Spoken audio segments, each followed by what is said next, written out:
Hello les gens, asseyez-vous, on va parler. Halle Bailey demande une ordonnance d'éloignement contre DDG et divise Internet. Halle et son fils sont en danger. Tous les détails de sa relation avec DDG. Tory Lanez sera bientôt libre. De nouveaux éléments nous replongent dans cette histoire. C'est la fin pour Megan Thee Stallion.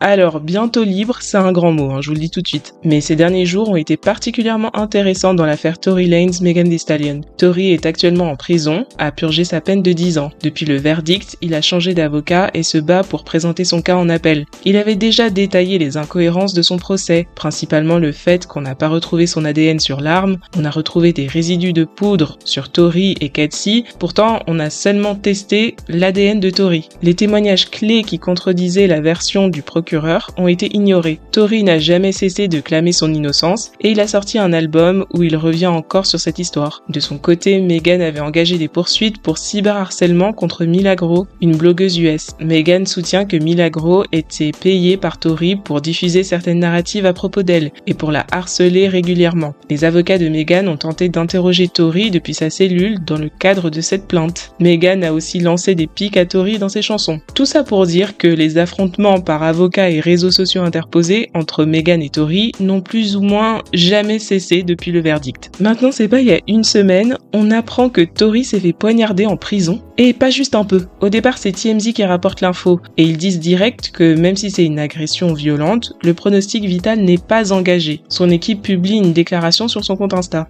Tory a été poignardé 14 fois, y compris 7 plaies dans le dos, 4 sur son torse, 2 à l'arrière de sa tête et 1 sur le côté gauche de son visage. Chacun de ses poumons s'est effondré et il a été placé sous assistance respiratoire. Il respire maintenant seul. Malgré la douleur, il parle normalement, est dans un bon état d'esprit et profondément reconnaissant envers Dieu d'avoir tenu le coup. Il veut aussi remercier tout le monde pour leur prière et soutien constant. C'est un truc de malade, mais c'est pas tout le monde qui a cru à cette histoire. Parce que d'après son post, le jour même de son agression, il est déjà réveillé. On l'a déjà branché et débranché, discours de remerciement, le combat continue. Bah doucement, je sais pas. Les fans de Megan ont à peine eu le temps de l'accuser de menteur, et dans les jours qui suivent, les avocats de Tory ont balancé qu'ils allaient tenir une conférence de presse dans laquelle ils ont l'intention de nous présenter de nouveaux éléments déterminants pour l'affaire. Eh bah, on écoute alors ce qu'ils ont à dire. Il n'y a pas si longtemps, Unite the People a été contacté par un monsieur nommé Bradley James. Monsieur James nous a dit qu'il était garde du corps et chauffeur de Kelsey Harris pendant le procès de Tory. Par conséquent, il a pu entendre des conversations qu'elle a eues avec son mari et d'autres personnes. James nous a dit qu'il n'avait pas signé d'accord de confidentialité et qu'il était libre de parler avec Unite the People et qu'il le faisait parce que sa conscience ne le laissait pas faire autrement et laisser quelqu'un être emprisonné pour quelque chose qu'il n'a pas fait. James a dit à Unite the People qu'il avait été témoin d'une conversation de Kelsey Harris où elle a déclaré que c'est elle qui avait l'arme et qu'elle a tiré 3 coups de feu. Tory l'a attrapée par le bras, l'a renversée et 2 coups supplémentaires sont partis. Tory n'a jamais tiré sur personne, ni même touché l'arme, ni tiré. Il y avait 3 suspects potentiels dans la voiture, mais le seul échantillon d'ADN prélevé était celui de Tory, alors qu'un ADN inconnu avait été trouvé sur l'arme. Pourquoi l'ADN de Kelsey Harris n'a-t-il pas été prélevé? Pourquoi l'ADN du conducteur de la voiture, M. Jaquan Smith, n'a-t-il pas été prélevé? Ou bien a-t-il été prélevé, mais l'information n'a pas été donnée à la défense?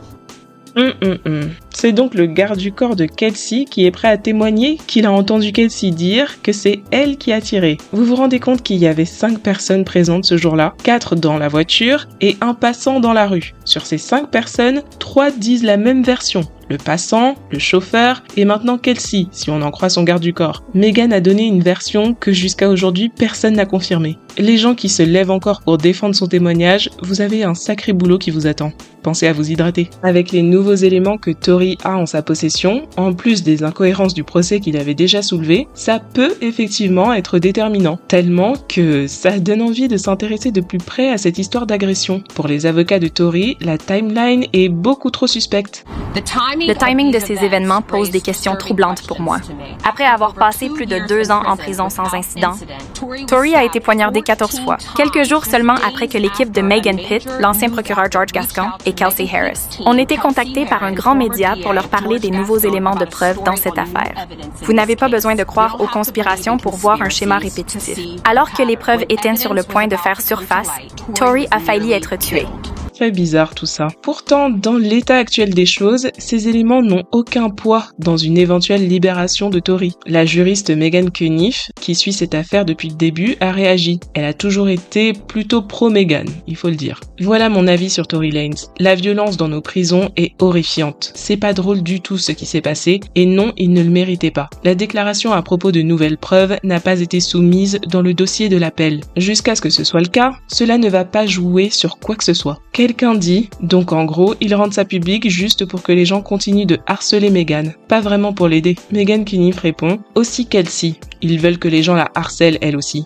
Plusieurs célébrités ont confirmé leur soutien envers Tory Lanez après la conférence de presse. On a eu Drake qui a dit que Tory sera bientôt à la maison et a partagé à ses millions de followers un lien vers une pétition. Il s'agit d'une pétition pour demander au gouverneur de Californie de réparer cette injustice et de gracier Tory Lanez sur le champ. La pétition a environ 300 000 signatures. Drake est en bif avec Megan Thee Stallion et c'est pas la première fois qu'il soutient publiquement Tory, alors c'est pas étonnant. Chris Brown est aussi venu parler fort. Et alors là, on a eu le droit à une leçon de vie, une masterclass sur l'utilité de la discrétion ou comment s'occuper de ses affaires. Par contre, accrochez-vous parce que c'est très rapide. Chris Brown vient en story pour crier « Libérez Tory ». À peine 24 heures plus tard, il est arrêté en Angleterre pour avoir frappé un producteur à la tête avec une bouteille en 2023. Ensuite, comme dans un cauchemar, le juge a refusé de le libérer sous caution. Il reste en tôle au moins jusqu'à son audience le 13 juin. Et sa tournée devait commencer début juin, mais c'est mort maintenant. Il va danser dans sa cellule. Évidemment, on sait pas si les deux événements, la story et l'arrestation sont liés, mais c'est tellement ironique. Vous vous doutez bien que sur les réseaux, les gens ont accusé Roc Nation. Les fans de Megan célébraient la nouvelle, c'était n'importe quoi. Du coup, c'est Free Chris Brown maintenant. Force à lui.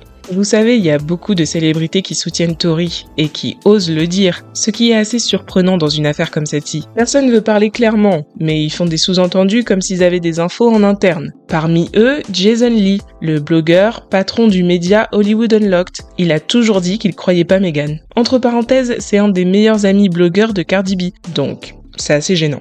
Bref, il a toujours lancé des pics à Megan par rapport à ça, et du coup ces derniers jours, après la conférence de presse, il a décidé de nous balancer une des communications qu'il a eues avec Tory par message. Ça date d'avant qu'il se fasse poignarder. Comment vas-tu? Il a dit « ça va super, dans un très bon état d'esprit et prêt à rentrer physiquement à la maison cette année. » J'ai dit « quand? Je dois venir là-bas pour faire une interview lol. » Il a dit « je ne peux pas dire la date exacte, mais je sais que je rentrerai chez moi cette année. En fait, j'ai un plan fou pour mon retour et je pense que tu devrais en faire partie, car je veux seulement faire une seule interview. » Il y avait un tas de preuves qui m'ont été cachées pendant le procès. Ils n'arrêtaient pas de dire que le test de l'ADN sur l'arme n'était pas concluant, mais j'ai toujours su que je n'avais jamais touché l'arme. Donc j'ai demandé à mon avocat de le retester et bien sûr, j'ai été complètement exclu de tout à 102% comme je l'avais dit. J'ai dit « OK, mais pourquoi ne pas avoir dit qui est coupable? Pourquoi faire de la prison pour un truc que tu n'as pas fait? » Il a dit « J'ai endossé la responsabilité pour Kelsey. Je n'ai jamais voulu qu'elle aille en prison et je n'ai jamais voulu que Megan soit blessée ou quoi que ce soit. Donc en l'empêchant de se faire tirer dessus, j'ai tiré la courte paille. C'est fou la vie. Ils ont fait de moi le représentant de la non-protection des femmes noires. Alors que honnêtement, j'ai protégé 2 femmes noires, l'une de se faire tirer dessus et l'autre d'aller en prison. Je n'ai jamais rien dit. J'ai dit, mais pourquoi ne pas avoir simplement dit ça? Il a dit, j'ai perdu ma mère quand j'avais 11 ans. Je n'aurais pas pu trouver le sommeil, sachant que je serais responsable d'avoir enlevé une mère à ses enfants. Tory Lanez. Là, c'était trop pour Megan et elle a réagi avec un message sur TikTok. À quel moment est-ce que vous allez arrêter de me faire revivre le moment où Tory m'a tiré dessus? À quel moment Tory et vous, ses fans, vont arrêter de mentir? Genre, combien on vous paye pour continuer de me harceler? Pourquoi cela arrive tous les jours? Un coup, lui et vous dites qu'on ne m'a jamais tiré dessus et maintenant vous le laissez encore se foutre de vous et dire qu'on m'a tiré dessus mais c'était pas lui. Ah ok, j'en ai marre de ces conneries. Laissez-moi tranquille. Il n'a pas osé venir venir à la barre et nier qu'il m'a tiré dessus. Et c'était son choix, parce qu'il sait qu'il l'a fait. J'en ai rien à foutre des blogs ou des bots. Pourquoi est-ce que moi, Megan Thee Stallion, j'irais mentir sur lui et dire qu'il m'a tiré dessus? Comment vous pouvez être énervé contre la personne qui s'est fait tirer dessus? Les faits sont les faits. Il l'a fait et ça a été prouvé au tribunal. J'emmerde cette campagne de haine sur les réseaux. Tory, tu m'as tiré dessus. Y a pas de nouvelles preuves. Vous dites la même chose depuis des années. Tory, s'il te plaît, laisse-moi tranquille. T'es un putain de démon. Je me casse de ces bêtises d'internet. Bye. Bon. Qu'est-ce qu'on en pense de tout ça?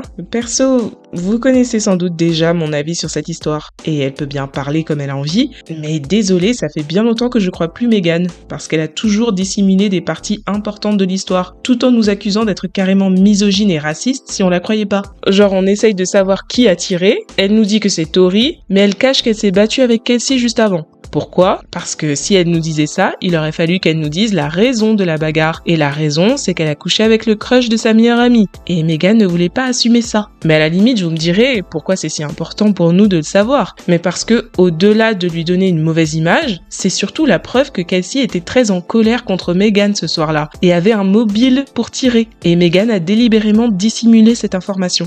Maintenant, le cas Tory Lanez. Je pense qu'il est un peu plus complexe qu'il en a l'air. Je crois pas du tout qu'il est resté en prison par bonté d'âme pour protéger Kelsey. J'y crois pas une seconde. Je crois même pas que Tory Lanez soit particulièrement une bonne personne. Il a l'air d'un narcissique manipulateur. Mais du coup, la grande question qu'on lui pose souvent pour lui faire fermer sa bouche, c'est s'il est si innocent, pourquoi ne pas avoir témoigné lui-même à la barre? Pourquoi ne pas avoir donné sa version? The truth has got to be told. In all circumstances, the truth has got to be told. So if you don't want to say she shot her, then you shot her. And that's the end of that.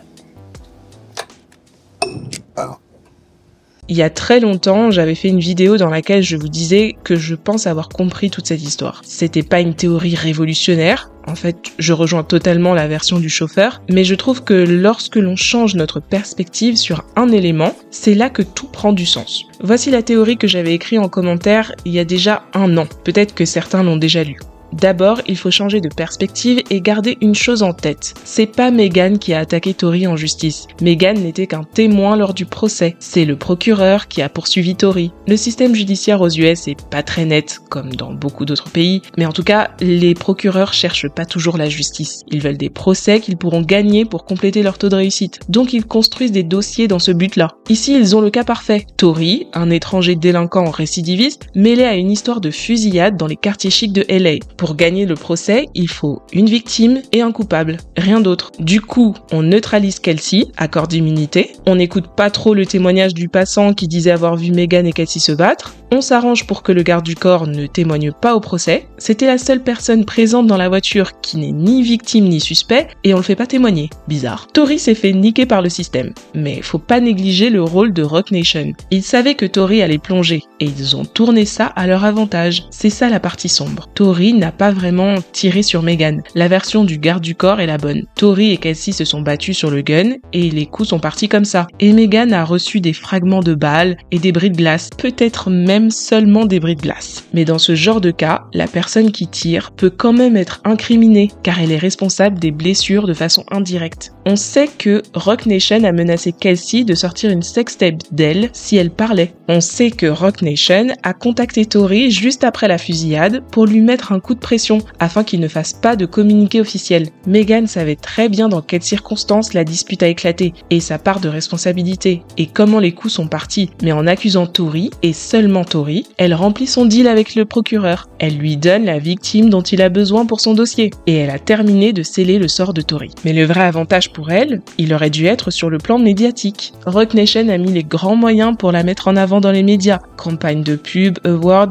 en se servant de cette histoire dans un effort coordonné avec le procureur. Parce que pendant que Megan faisait des interviews, devinez qui était interdit de s'exprimer dans la presse sur cette histoire? Tory.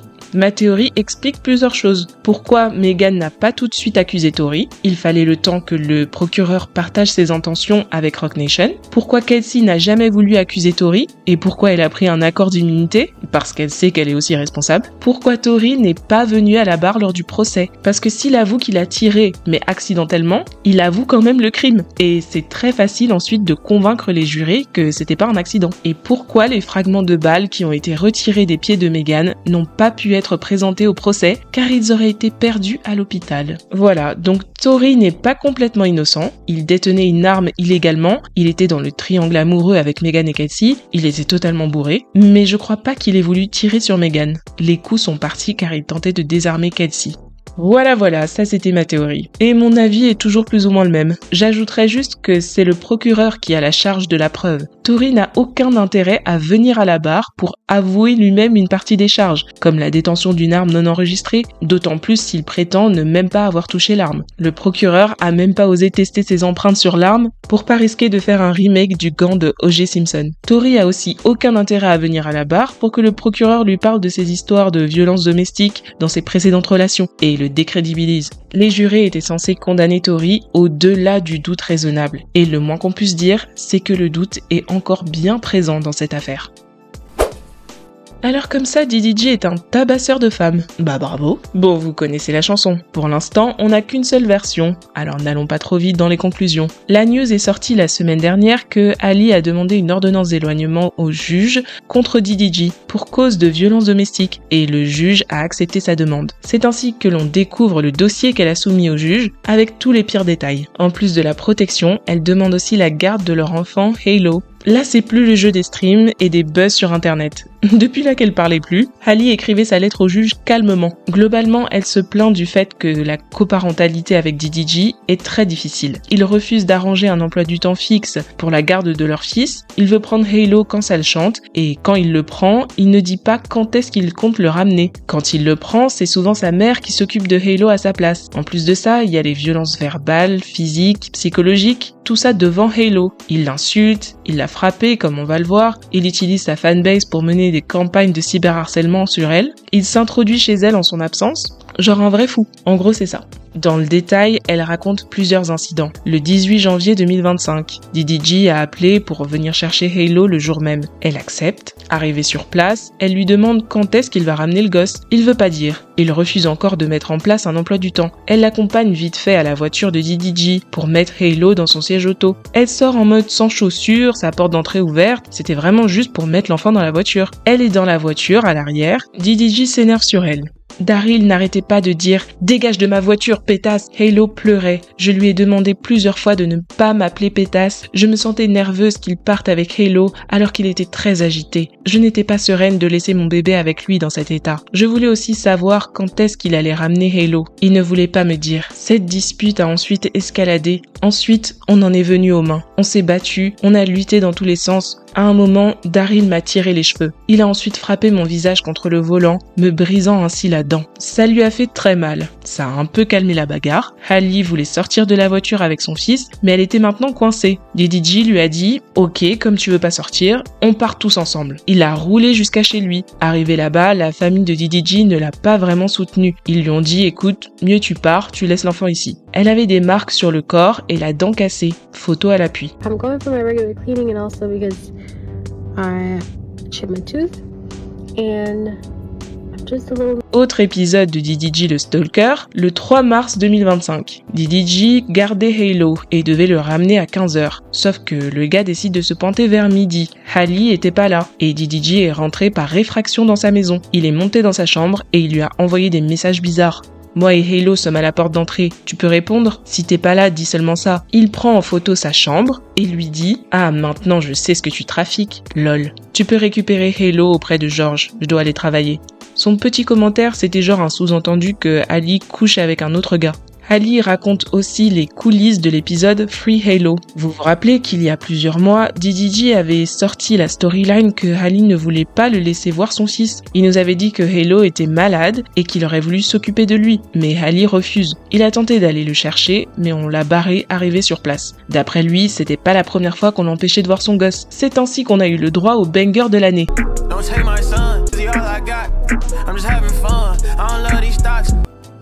D'après Ali, DDG était déjà au courant qu'il pourrait pas le prendre, mais il est venu quand même. Elle raconte l'altercation qu'ils ont eue. Quand je l'ai dit à Daryl qu'il pourrait pas prendre Halo, il s'est mis très en colère contre moi. Il a élevé la voix et est devenu verbalement agressif envers moi, hurlant des injures contre moi. Il a ensuite vu que la caméra enregistrait, il l'a débranchée, ouvert la porte et a jeté la caméra hors de chez moi. Je suis sortie pour récupérer la caméra. Il m'a ensuite enfermé dehors. À ce moment-là, Ali téléphone à quelqu'un de sa famille. Elle réussit à rentrer chez elle par une autre porte. Elle a remis la caméra. DDG a vu qu'elle était au téléphone et qu'elle avait remis la caméra. Il a encore tapé ça et il s'est énervé encore. Il a pris son téléphone et a raccroché son appel. Ali a réussi entre-temps à reprendre Halo dans ses bras. DDG s'est barré à sa voiture avec le téléphone de Ali. Il s'est barré en trombe et a balancé le téléphone par la fenêtre de sa voiture en criant « Va chercher pétasse !» Ali précise qu'elle n'avait pas porté plainte, mais elle a déposé une sorte de main courante après ça. Donc tout a été consigné par la police. DDG, lui, il est parti streamer ce cassos. Ali nous montre aussi comment DDG joue avec ses réseaux et utilise sa fanbase. Il y a quelques semaines, il y avait le Met Gala, le 5 mai. Ali était présente, avec une tenue éclatée. Ce soir-là, DDG s'est filmé en mode Calimero dans son lit pour nous dire qu'il aurait aimé passer du temps avec son fils, sachant que Ali faisait la fête au Met Gala et DDG était aussi à New York. Donc pourquoi ne pas le laisser voir son fils? Ali s'est fait insulter sur les réseaux par les fans de DDG.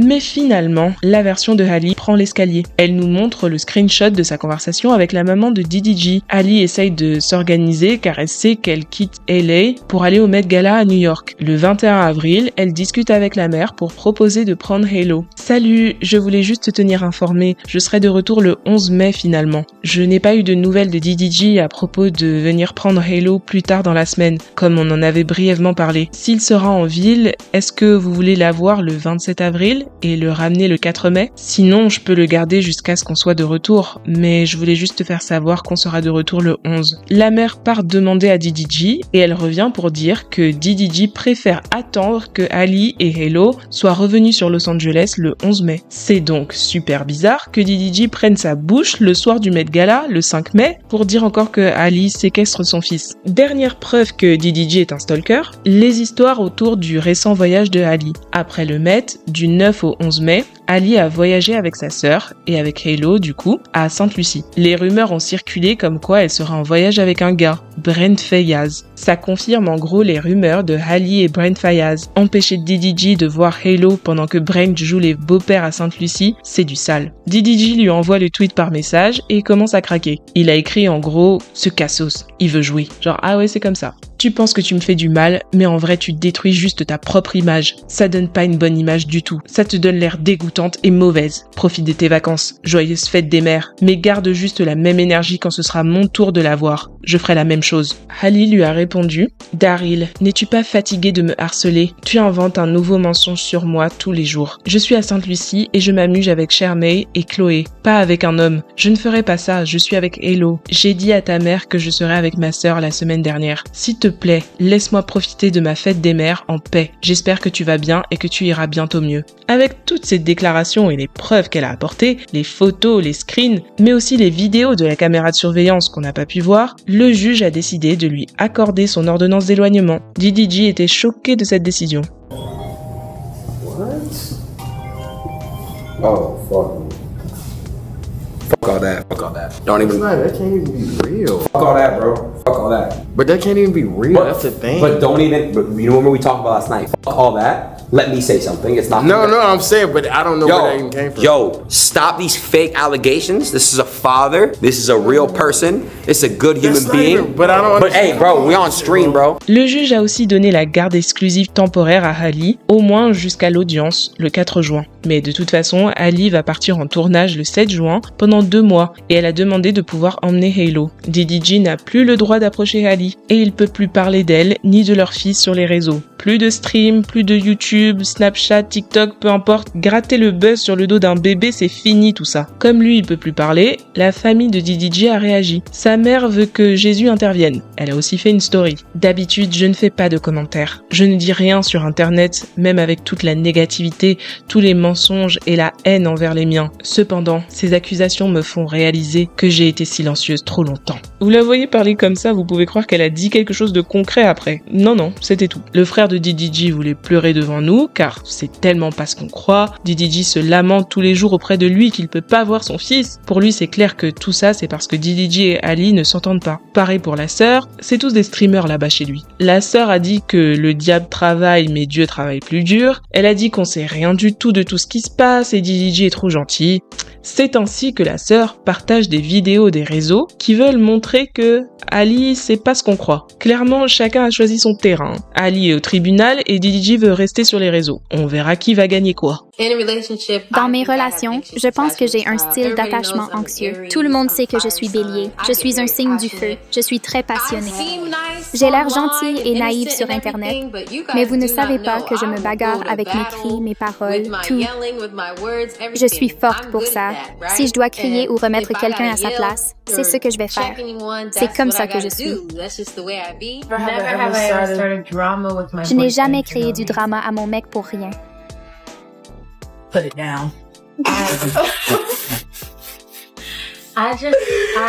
Je suis juste... vous savez... Je suis possessive. Je suis une petite amie jalouse. Où tu vas? Avec qui tu étais? Ça, c'est moi.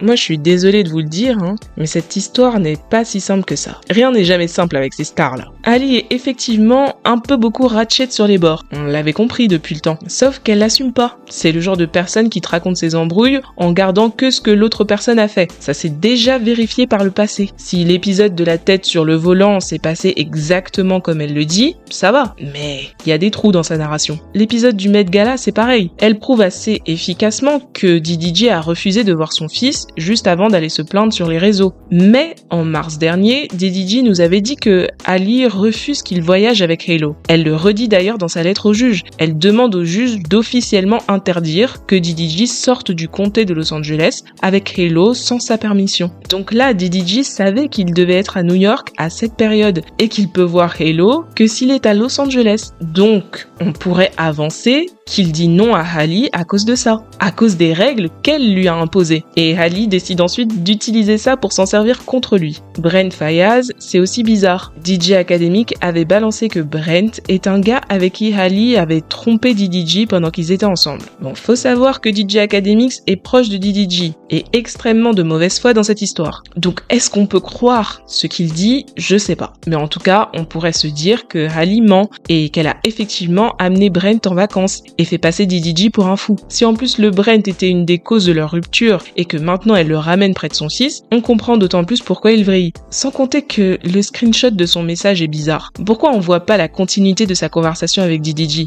Là, y a rien ni avant ni après. C'est chelou. D'un autre côté, DDG a des antécédents bizarres. Son ex Ruby Rose avait aussi balancé sur les réseaux qu'il l'avait frappé. On l'a aussi à plusieurs reprises attrapé en train de mentir sur ses streams. En mars, il nous avait dit qu'il avait appris sur internet que Halo avait fait ses premiers pas, ce qui était faux. Et en plus, c'est peut-être pas un argument valable, mais j'assume. Je suis désolée, DDG a tout à fait l'air d'un baby daddy qui veut pas lâcher l'affaire. Le gars qui a rien fait pour tenir son couple, et quand la fille se barre, il la lâche pas. Tout en faisant le mec qui s'en fout. Et tout en faisant le père faussement investi, parce que c'est devenu son seul moyen pour piquer la mère. Je me dis que contrairement à nous, le juge a vu les vidéos de surveillance, en plus des photos, et donc il a pas autorisé l'ordonnance d'éloignement pour rien. Rien que le fait de s'embrouiller aussi violemment devant leur gosse, c'est déjà un problème. Il était temps qu'une tierce personne intervienne et structure un peu leur coparentalité parce que ils faisaient clairement n'importe quoi.